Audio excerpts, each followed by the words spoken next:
Welcome to another episode of Books, Bullets, and Babies. As you know, this season we are looking to ask the question, can the women we call infamous mothers become millionaires? Today's episode looks at mindset and its intersection with the question that we're answering this season. And we have a special guest with us, Takia Ross. But before we introduce Takia and before we dive into our topic, let's thank our sponsors. The sponsors for this episode includes American Families Institute for Corporate and Social Impact, the CUNA Mutual Group Foundation, and UW Health. All right. So, who is Takia Ross? Takia Ross is a professional makeup artist and owner of Accessmatized Makeup Artistry, home of Pretty Mobile Baltimore, DMV's first mobile makeup studio, and Kiki Thunda Cosmetics, a small batch cosmetics manufacturing company based in Baltimore. Takia's Artistry has gone on to be featured in over 50 publications to include Essence magazine and has been seen on both local and national television, including NBC and BET. She's been featured in Forbes, The Afro, and the Baltimore Business Journal for her advocacy and commitment to assisting other women in business obtain the capital and resources they need to grow their businesses. She has been named one of DMV's top 100 minority business enterprises, Real List Connector's top community builders in Baltimore, and one of Baltimore's top 25 women to watch in 2019. She is a mother, an international speaker, published author, teacher, writer, and photographer. Please help me welcome Takia Ross today. I started off loose. I woke up loose. Please tell me about your looseness that you started off with today. You know, I just woke up loose. You know what I mean? I really don't, are we recording yet? Yes. Oh, all right, Bria, I'm glad you said something, girl. And I didn't know. I was just sitting here looking at you. Bria, I'm glad you said something, girl. Because I was supposed to, woo! Let me look. Yeah. Hello, welcome. This is really an honor to be able to interview you on your birthday. I am very excited about this as I try to find I'm trying to find my list of questions for you today because my internet ain't doing what the internet's supposed to be doing. Oh, your internet. The internet and them interwebs, they don't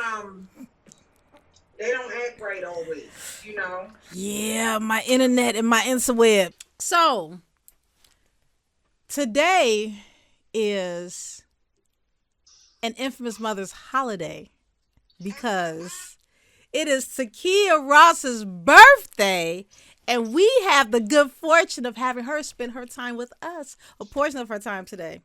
So, I have to... Happy birthday to you. Happy birthday to you. Happy birthday, dear Takia Ross. Happy birthday to you.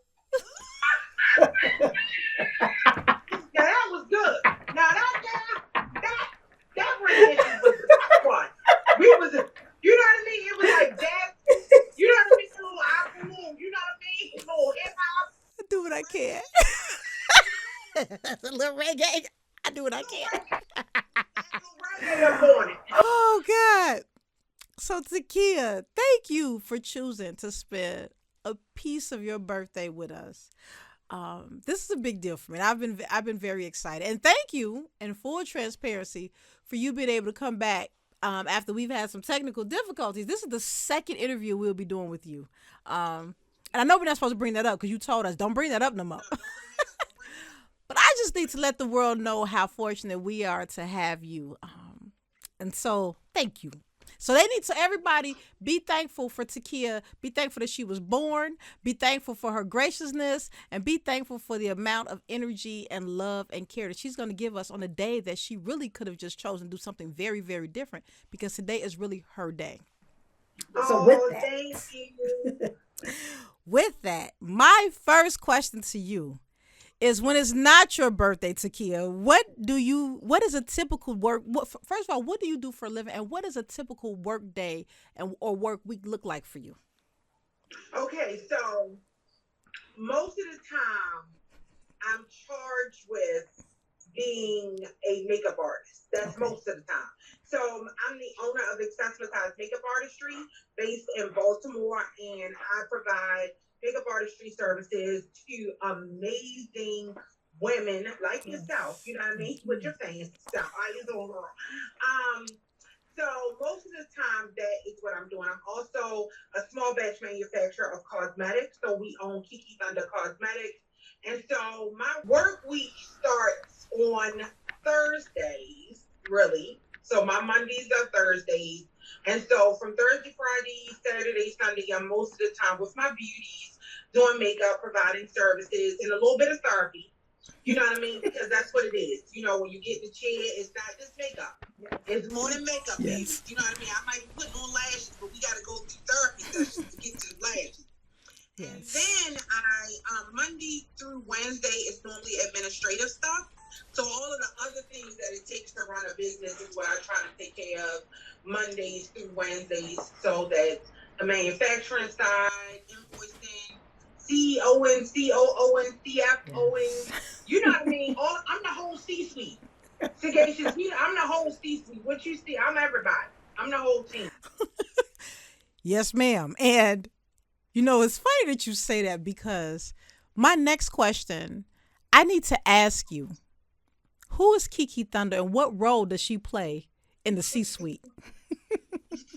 So Kiki Thunda Rodriguez Yes. is yes, you gotta say her whole name, because your whole, she is my alter ego. Yes. And so I created Kiki Thunda years ago when I started my business, because I was pitching in pitch competitions, and it was really scary for me. It's not something that you often do, and it's not something that's taught, at home. Well, for me, it wasn't. It wasn't taught how to pitch your business for funding and talk about it in that way. So I would have to get up on these stages, and most of the people that were judging me, of course, were they didn't look like me. Yes. And so I had to create a alter ego, something to get me through that process, and something that would separate Takia, the sensitive, loving, person, from Kiki, who I don't even think she give a hoot. You know what I mean? I don't. That girl now, she's loose. Now I'm loose. She's looser. So she is my alter ego, and I named my cosmetic company after her. Kiki is who I try to embody. Yes. And every day, she's bold and loud and unapologetic and beautiful, and she a sensitive thug. She Yes. all the things. She Yes. all the things. She all the things. Yes. Mhm. So now, I need you, introduce me to your C-suite. Who are the members of your C-suite? Investigations, that team is wild. So, like most other entrepreneurs, you start off and you're by yourself, and you're the only physical member of your team a lot of times. Yes. But you take on a number of different roles in your business. And so I'm going to give this example. I used to have a office space, and depending on who I was being at that time, I would sit in a different chair. So I had a conference room table, and it had 6 chairs around it. And so depending on where I was seated at the table, that was the person that I was working as at that time. Yes. And so I decided to name all of them. You know what I mean? Because how else are you going to keep up with all these people that live up in you? So we have the sensitive thug, and she runs our production and manufacturing team. We have Goody Two Shoes. We have the drama queen. You know what I mean? We have Kiki Thunda. We have myself. Yes. We just had different team members. They all me though. Yeah. You know what I mean? They all me. Yes. But they're different versions of me, and the different versions of me that I have to be able to get through the day. You know what I mean? And I think we don't talk about that, especially as women and moms and business owners and that sort of thing. You have to be literally at the drop of a dime. Let me ask you this, and this is going a little bit rogue. Tell me about, why do you say we have to be different people, and why do we have to name the, why is it important for you to name the different people that you have to be as you run your business? Because it takes a different version of you Yes. to be able to do the different things that you have to do. So the way that I nurture and care for my team, the people that work under me, is different from the conversations in the way that I have to boss up in a boardroom in Yes. front of people who are giving me money, or, you know what I mean, people who want to work with me. It's different from how I have to speak to and interact with my manufacturers. And especially as a Black woman, Yes. you know, I'm in some spaces that most often were not created for me. Yes. A lot of these tables were not created with me in mind at all. You know, and nobody taught me how to do international manufacturing. Yes. Nobody introduced me. Nobody told me how to create packaging. Nobody did that. So you have to, you know, in some instances, you have to boss up and put your big girl panties on and say, hey, Yes. listen, you know, I ain't got time for this, you know, and that takes a different person than a person who is nurturing a team member who may be, you know, stutter stepping, or who may be having some trouble. You know, it's a different role, it's a different tone, it's a different way that you have to talk to that person. And we know it because we're moms. Yes. Right? Yes. Because we have to change our voice as a mom depending on which child you're talking to. That's right. What's going on with the child, you know? And so it's the same with business for me. Yes. You know, I have to change my tone, the way I talk to you, how assertive I am, you know, in certain instances. Listen, no, that's what I want. Yes. And you need to figure out how to get it. Yes. Now, I'm going to just give you 24 hours to figure it out. Yes. I appreciate this because my children often make fun of me for talking to myself. And I think the issue is that they don't understand, but what you understand is I'm not just talking to Sagashus. This is not Sagashus talking to Sagashus. I'm talking to a different part of my personality. There's the part that's really shy and really afraid and really that deals with a lot of anxiety, and she's in a corner somewhere. But we need her, right? So I have to kind of like coach her out the corner. Then I have my girl Delilah, who's also inside of me. I thought she was the one that was betraying me. That's why I named her Delilah, because every time I felt that I wanted to whenever I feel imprisoned or trapped, Delilah shows up. But I thought she was showing up in a negative way. Delilah's the one that opens the gate, and she's like, girl, be free. But then about 6 more people she let out. Right? Somebody dancing out. Somebody's like, why did she open the gate? Somebody's like, do you think this is a good idea? Should we be doing this? Right? There's all of these things that's going on inside of me. And I didn't realize that these women or these people or these personalities, these aspects of my personality were there.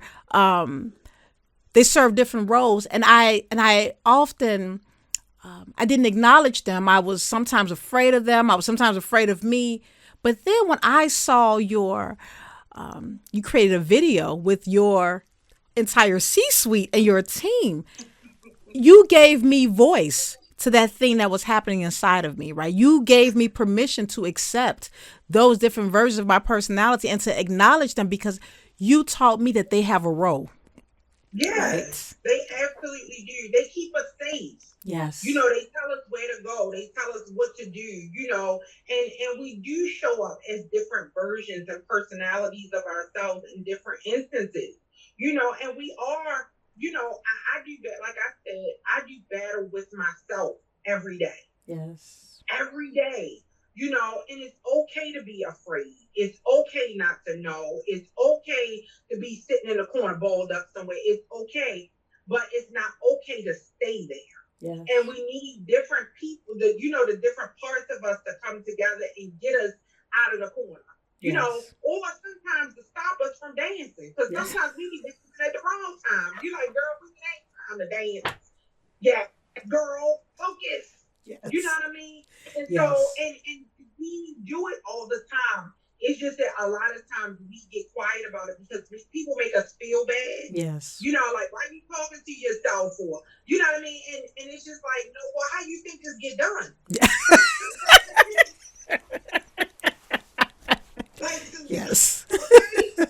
Like, how you think I do this? Like, I gotta be in here having a whole full-on meeting. Yes. With me. You know, trying to figure out what we're gonna do next. Yes. Yes. Yes. Oh, you know what? I can imagine listeners right now just thanking you and being excited and grateful because you've given them an example and a model. You've modeled for them a way to kind of rein it in, to acknowledge parts of themselves, and a way to kind of to use this acknowledgement of our different personalities as a strategy for moving forward. Yes. I love that. Okay. So I often hear experts and gurus talk about the entrepreneur's mind. In your opinion, what are the defining characteristics of an entrepreneurial mind? You know, I think I always go with grit. You know what I mean? That tenacious, that tenacity. You know, type of mindset. That say yes and figure it out kind of mindset. Yes. You know, those kind of characteristics. Yes. You know, I don't think like for me, like I don't think of like I don't pick up characteristics. I don't know how to put this. Like it's almost like a phrase, like entrepreneurial mindset. To me, these people are creative and explosive. They are powerful and don't even know it. Like they lead in a way that is, you know, unseen. Like that when you see an entrepreneur like really in their mindset, they are able to get people to do what they want them to do in a way that the person don't even know that they've been coaxed into doing something. You know what I mean? I do understand. An entrepreneur can make you move and you be following them like, girl, yes. I don't even know where you're going, but I'm going to with you, Yes. girl. You know what I mean? It's like it's almost like contagious. You know what I mean? Yes. Like you want to know what they're doing. You want to know where they're going. You want to know. I think it's that. But I think first and foremost, these are the grittiest people you will ever meet in your life. Yes. You know, because it takes a whole lot to decide that you're gonna leave your good government job and go out here and and go at it by yourself. Yes. With no safety net, baby, because there ain't no safety net in entrepreneurship. Yes. It's no emergency leave, ain't no sick time, ain't no vacation time. You know what I mean? It's called if you ain't working, you ain't making no money time. And you ain't eating. Don't forget that part. You know what I'm saying. You know that girl like a piece of chicken. You know that? So I think entrepreneurial mindset are people who they really don't take no for an answer. You know what I mean? Like they're very innovative. And so I think that's what I want to say about that. I think. When you think about so respond to this quote from Dennis Kimbrough, and I've been quoting him all season, and I've been quoting him in all season because his book, the Wealth Choice, is probably one of the most impactful reads that I've had around wealth. You know, he researched, I don't know if it was over 10 years of researching maybe 1,000+ entrepreneurs, people who are millionaires. And one of the things that he said was, from his research, he discovered that wealth begins in the mind but ends in the purse. Do you agree with him? And explain your position by an example in your own life. So I do agree with that, and I still have some reservations about it. Okay. Because I think with the definition of wealth, like wealth is an abundance of valuable possessions or money. Okay. You know what I mean? Yes. And when we think about the purse, we think about the money, right, in the purse. Yes. You know what I'm saying? But it says valuable possessions. Yes. And so my thing is that doesn't necessarily mean money. Yes. And so I do believe that wealth does begin in the mind because you have to have a wealthy mentality. You have to start first believe that you're wealthy right now. Yes. That you have everything that you need to get to the possessions or the money. Yes. You see what I mean? And I think a lot of times women especially don't realize how they were born to make manifest anything. We're the only beings born to birth. Yes. Like everything that we like, our whole life, we are ready to birth at the time of conception. As soon as we're born, we are prepared to give birth to any and everything. That is wealthy. Yeah. That is wealth. And I think until we, especially as women, understand that we are wealthy beyond measure, whether I have a possession or a dime, you know what I mean? Because once you get in your mind that I am wealthy, the possessions and the money will come. Yes. And I think that's what he's saying. Like once you get in your mind that I am wealthy and I have everything that I need to manifest anything that I believe I want to have, then yes, you will absolutely be a millionaire. Okay. All right. So what is the biggest, I'm going to pause right here and I'm going to ask this question last. Here's another question for you. How have you grown mentally as an entrepreneur?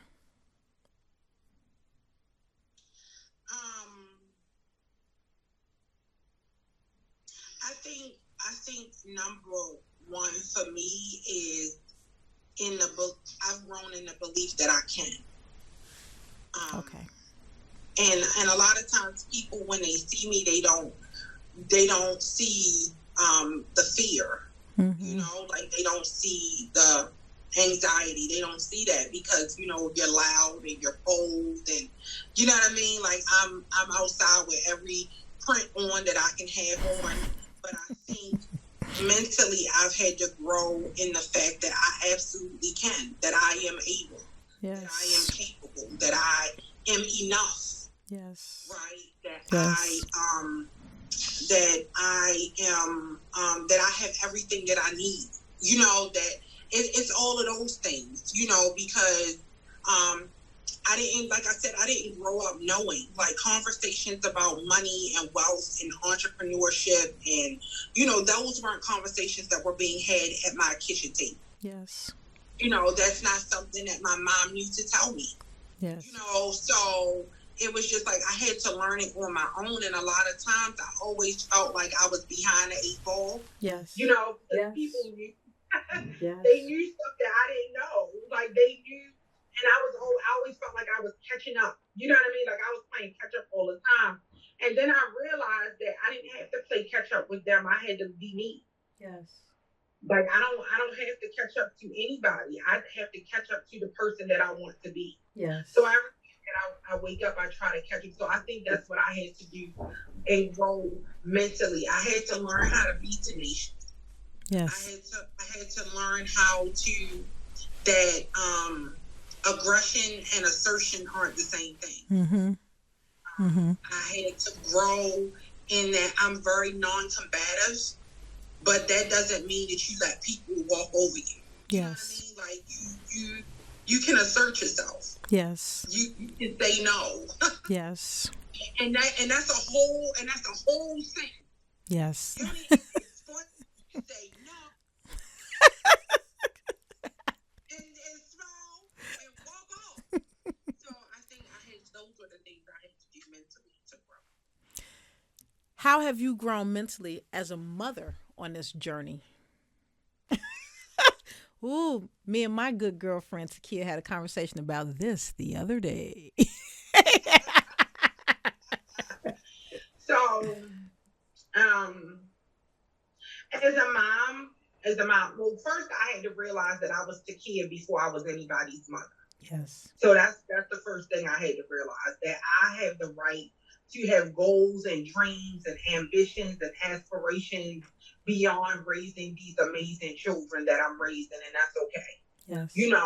My goal, my personal goals in life can still coexist with the goals that I have as a mom and for my children.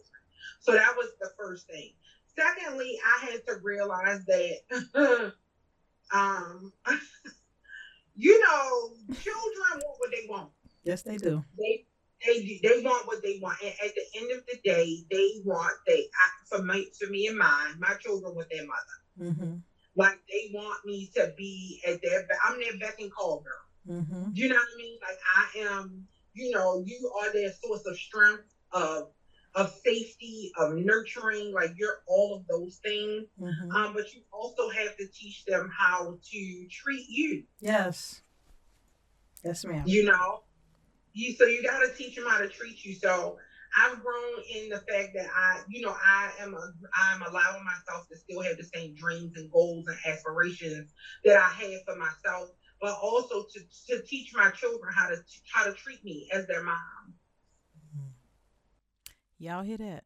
Because the other day when I was talking to Takia about rescheduling, I had a whole meltdown, and this was the conversation. Because I remember in our previous interview, she talked about when people are in her chair, and she's applying their makeup, that it becomes a therapy session. I'm like, well, I can't be in your chair because I'm all the way in Atlanta, you all the way in Baltimore, but I need this whole entire therapy session today, right now. She was gracious enough to give it to me, and part of that breakdown was about children, right? The idea of I'm trying to get this work done. My kids think we're in Atlanta, and they're feeling like we supposed to just party, and they're just, and I needed to talk to another mom who understood.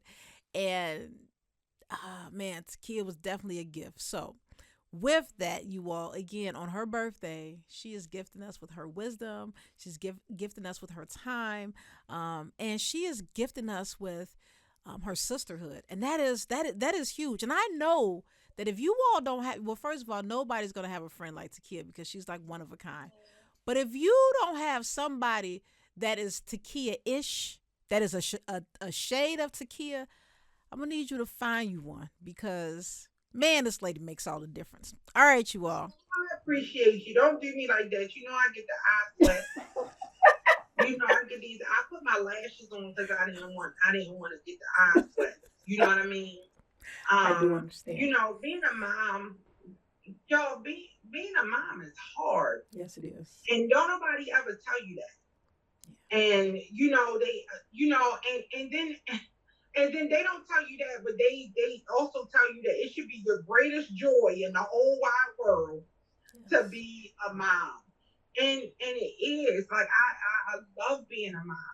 But I also like being Takia too. Yes. Like I also like, and I think that what we don't share as moms is those times when it's just kind of like, I just want to be myself. Yes. Like I want to be me. Like I want to go after my dreams and my hopes. And that's not selfish. Mm-hmm. That's the thing. Like, and people make you feel like you're being selfish because you want to, I still have dreams. Now, I'm not saying we put our babies on a back burner, but you never stop chasing your dream, because what you're doing is giving your children permission to do the same. Mm-hmm. They see this woman who, no matter what she's going through, no matter where she's been, all the trials and tribulations, all the joys and pains, no matter what, she still decides every day to get up and try. If that is not the best gift that you can give your children, I don't know what is. Because life is not going to just hand them $1 million. It's just not. It's not going to give it to them. It's not going to give them wealth. It's not going to give them prosperity. It's not. And in actuality, it tries to give them the opposite. Yeah. So what you have to show them every day in your living is that I am going to live every day self-full. Yeah. Like, it's not selfish. It's self-full. Like, I'm not denying anybody what they need from me or what I'm supposed to give, but I'm also not going to deny myself either. Yeah. Women, we do that all, especially these mamas out here. Keep doing it out here, looking crazy. Now, you know what I'm talking about. Just exactly what you're talking about. So now my question to you is, what do you believe?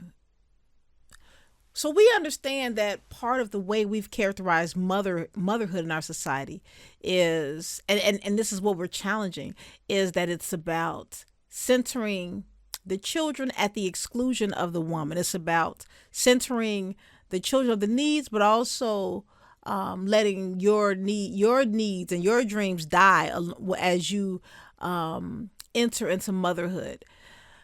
So we understand that that's a mindset that we're challenging. That's a social construct that we're challenging. When we look at, and you several times, you mentioned the idea of the importance of prosperity and wealth, and it's important for us to kind of model certain behaviors because we understand that in order to achieve just financial stability and to thrive financially, we have to get up and we have to pursue those dreams. What do you believe then is the key feature of a millionaire's mindset?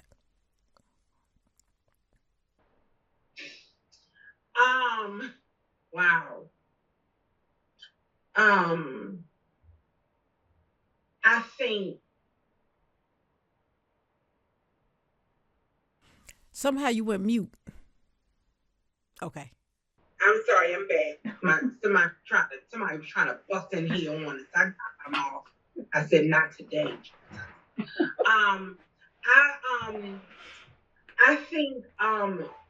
I think the key feature, I think there's a number of features to a millionaire's mindset. And I think one, it starts with the belief that you can be a millionaire. Like for me, everything starts with the belief that I can. Yeah. You know what I mean? And I think that that's one of the things that we have to work on. I'll speak for myself. That's one of the things that I had to work on, was the belief that I can. Yes. And I think that is one of the things that makes it like a stutter step or puts a lot of moms and women on pause, is that they don't even believe that they can. Yes. They don't even believe that that they are entitled. Yes.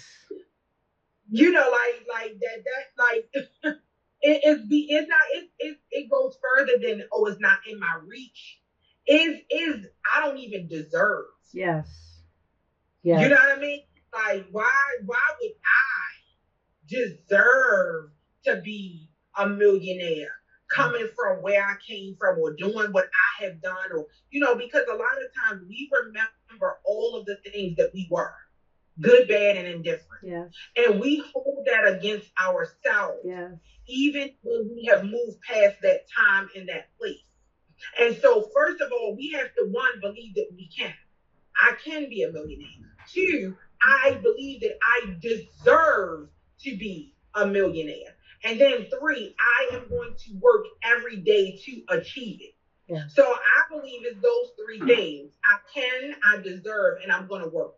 Because it's just like faith without works is dead. Yes. Right? You can't believe it and think you deserve it, but not work towards it. Yes. Right?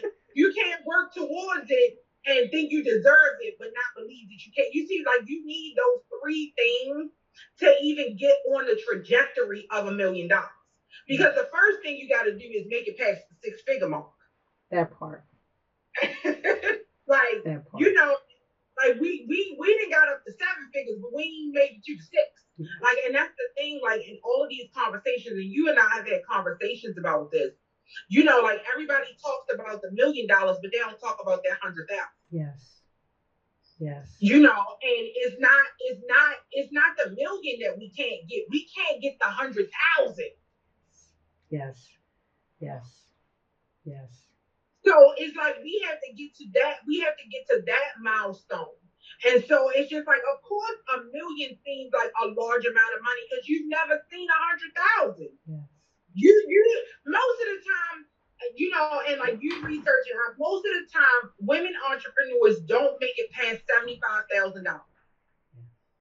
Like, that is the number. Like, that number is where most female-led businesses stop. That's where they cap out. Is that last $25,000 that keeps these women from getting to $1 million.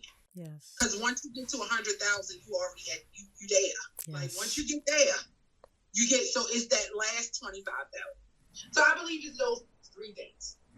So Takia, I have one more question for you. What makes your mind a beautiful mind? I'm not gonna say no bad word. I think what makes it a beautiful mind, to be totally honest, I haven't quite thought about it that way. So I think what I love about my mind is the ability to find good in every situation. Okay. Like, I think I do love that. Like, no matter how, I don't know if it's a mindset or if it's a personality trait, but the people still want to call me. It's my birthday. It's my birthday. I'm trying to get through. But I think that my mind will not allow me to dwell on much of anything. Like, I just, like, you know, like, even when, like, and some bad things have happened, Sagashus. You know what I mean? Like, some situations have arisen. Yes. You know, but I can always get me a good giggle. Yes. I can always find something to laugh at. You know, I can always find something to be like, you know, but I'm okay though. You know what I mean? Like, but you know, like that might not have worked out, but I'm all right. You know, yes. we'll come up with something else. And I think a truthful mind, right? We have to be willing to tell ourselves the truth. And then for me to speak your truth. Yes. Because it sets you free. Yes. It really does. Like, your truth because now can't nobody hold nothing. Yes. I done already said it. Like, I done already told you, you know, that I messed up. I already told you that, you know, I've already put it out there. And the thing about it is when you do it, because I've had to tell the truth about a lot of things. Yes. You know what I mean? I've messed up. I've missed appointments. I've messed up money. I've had turn-off notices. I've had eviction letters. You know what I mean? I've had repossessions. I've had, you know, all of those things. Like, when you can tell the truth about it, like, it happened. It was a part of my life. Guess what? Somebody else is be like, oh my God. Yes. That me too. Yes. You mean to tell me you all right? Yes. And I'll be, yeah, girl. Yes. And Yes. it's just like, that is so freeing. Yes, it is. Oh my God. Like, it's like it opens up people's mind that, you know, I can go through some things and still be okay. Yes. Depending on where this die lands, I pull a card from either the book, Bullets, or Baby's card deck. And then I ask you a question, and you, my dear, answer it. Okay. I'm ready too. This is my birthday. I'm ready. Okay. All right. Ready? You about to drop it? Tell me when you're ready. Go ahead, drop it. Baby. Oh. This one landed on babies. This is on babies. Okay. All right. I'm ready. Give me the baby. What wisdom has been passed down to you about mothering through your mother line? So on your birthday, what wisdom has been passed down to you about mothering from your mother line? So from your mom, your grandma, your great-grandma, what wisdom has been passed down to you? Oh my God. So, y'all, I must say, now this is a beautiful thing. I have my number one lady, my mom. That's my number one lady. That woman has shown me the definition of womanhood. Like, my mother loves her children and her grandchildren beyond measure. If you want to think about a woman who shows up, like, when I say that woman show up, baby, she never missed nothing. My mother has never driven a day in her life, and I can remember this. My mother has never driven, and I used to go to school in Baltimore. I used to go to school, and it was probably about a 30 or 45-minute ride away, you know, on a bus from my home. And whenever I would call my mother and say, oh my God, Ma, something happened. I need you to come to the school. I don't know how she did it. My mother would get there in like 5-10 minutes. Yeah. I've never seen anything like, and to this day, if I call my mother and say, Mommy, I need you, that woman, if I called her now, she would be standing right beside me. Yes. And that, to me, that is one of the most, and if that is not the definition to me, like, of a mother, like, she has my front, my back, my sides, my underneath. My mother has picked up kids, carried them on her back. My mother is 61 years old this year, and she will still take off running. Yes. You'll find outside running and playing with the kids, and I turned, how old did I turn today? 42. I turned 42 today, and listen, I wish I would pick up speed. I'm not trying to hurt something. You know what I mean? Get a knee out. But, you know, from her, I learned how to love. Yes. Like, without condition. I learned how to give and not expect anything back. I've learned how to work for everything that I've learned how to get up when I've fallen down. I've learned how to speak up for myself. Yes. I've learned how to fight. You know, like, from her, I've watched her show me how to be a woman. It don't get no better than that. See, I can cry because I don't have my lashes on today, so my little eye sweats come because that. Yeah, eye sweats come. I mean, and just think, and she never had to say a word. Yeah. Like, she ain't had to say nothing. Like, I still hold my mother's hand. Yeah. Yeah, I still give her kisses. You know, she's my number. She's like my cheerleader. Like, I told her I was quitting my job, and, like, she looked at me crazy because she said, "Now, who want to take care of them kids?" That's what she said. She said, "Who want to take care of them kids?" And I said, "I'm going to do it." My mother has been there every step of the way. That's like, right. I'm a lucky lady. Lucky lady. I love this tribute to your mom on your birthday. That is, right, on your day where you're celebrating your life, and it is funny that that's the question that was in the cards for you today, right? Because on your life, you're able to connect it to someone who, through which you were able to enter this world. So that is beautiful. All right. So funny, yes.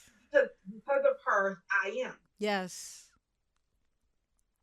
We're not gonna hold you or Kiki Thunda no longer on this blessed day that is your birthday. Thank you for gracing us with your beauty.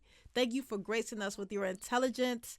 Thank you for gracing us with your wisdom, and thank you for gracing us with real life examples and strategies about how to what does it look like to have and to build a mindset that's rooted and that's going to give you the results that you need as far as your wealth journey and your entrepreneurial journey is concerned, and mothering.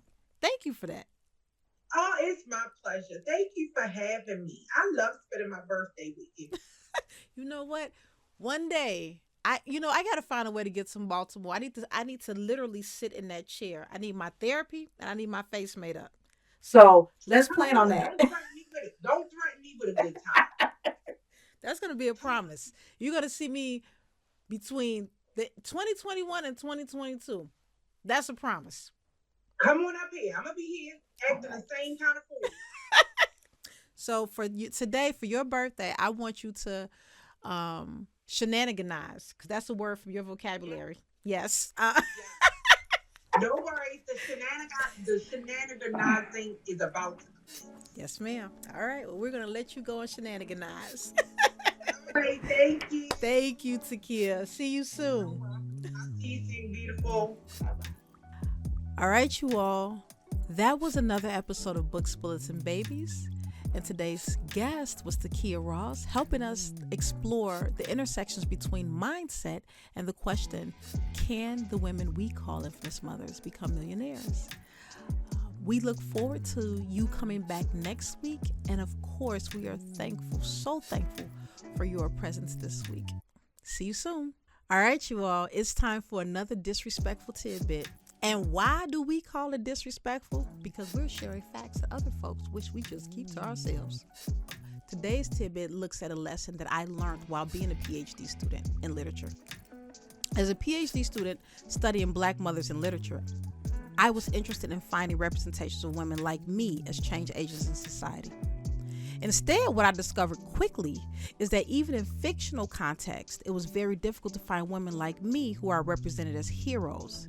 Women who are single moms of 6 children, 4 different dads. Instead, our stories were always associated with struggle and struggle exclusively. The reason for this is because fiction, although it is unreal, is meant to represent reality as we understand it. It's meant to be believable. We live in a world that struggles to see infamous mothers who color outside of the lines, as people who are trailblazers, even though we are doing it every single day. And so, if you are interested in reading stories about women like you, about women like me, consider science fiction. That genre is all about reimagining possibilities and challenging perceived notions of reality. What piece of science fiction will you consider reading? And that is our disrespectful tidbit for today.